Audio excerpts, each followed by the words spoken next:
The eastern city of Bakhmut is where Russia is focusing all of its efforts, according to Ukraine, which described the situation there as difficult but claimed it was holding out despite Russia's numerical superiority.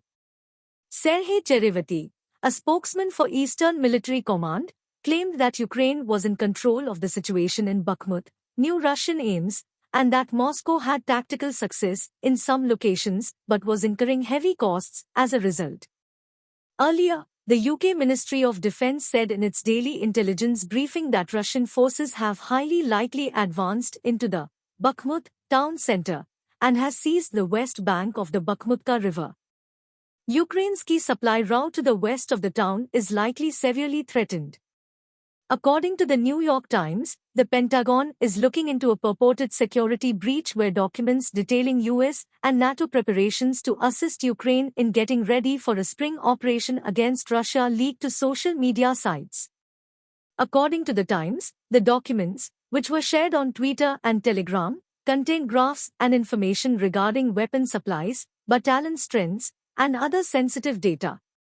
The most recent document, which is dated 1st March, has information that is at least 5 weeks old, according to the study. The documents also include expenditure rates for weapons that are in Ukraine military control, such as the Armoured artillery rocket system HIMARS, which has shown to be very effective against Russian soldiers. According to a report in the New York Times, military analysts warn that it appears that some documents have been altered as part of a Russian misinformation campaign. In one document, Russian fighting casualties are downplayed while Ukrainian army deaths are exaggerated. Sergei Lavrov, the foreign minister of Russia, and Mevlut Cavusoglu, the foreign minister of Turkey, discussed what Lavrov referred to as a failure to put the terms of the Black Sea Grain Initiative into effect during a news conference on Friday. Lavrov said that obstacles to Russian agricultural exports were getting tougher.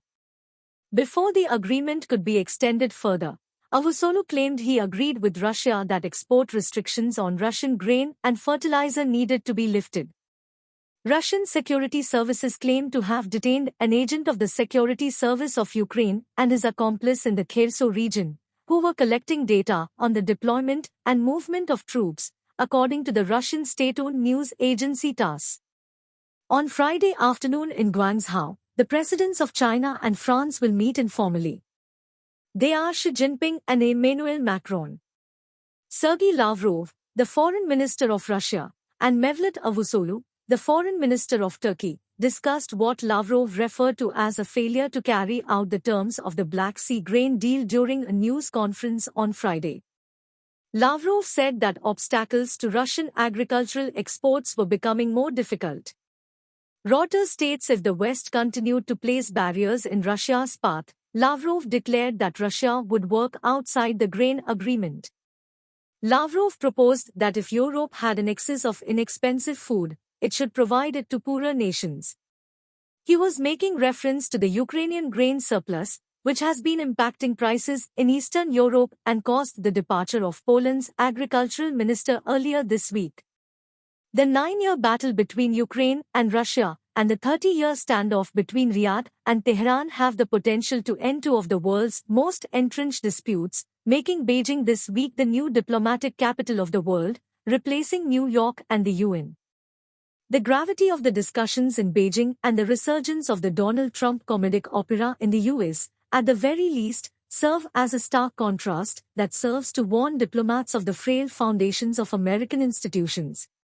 Macron, who has given up on trying to convince Vladimir Putin to stop the invasion of Ukraine on his own ineffectively, believes that China is the only nation still able to exert influence over Moscow. The French head of state quoted to Xi on Thursday, "I know I can count on you to bring Russia to its senses and everyone back to the negotiating table." With so few levers at the West's disposal, save more war, Macron may be in effect testing China's diplomatic intentions, trying to work out whether there are any limits to the relationship without limits between Russia and China. There is also a simple warning to Xi: if China feels it cannot afford to see Russia lose this war, it is best to extricate Moscow before military reverses worsen.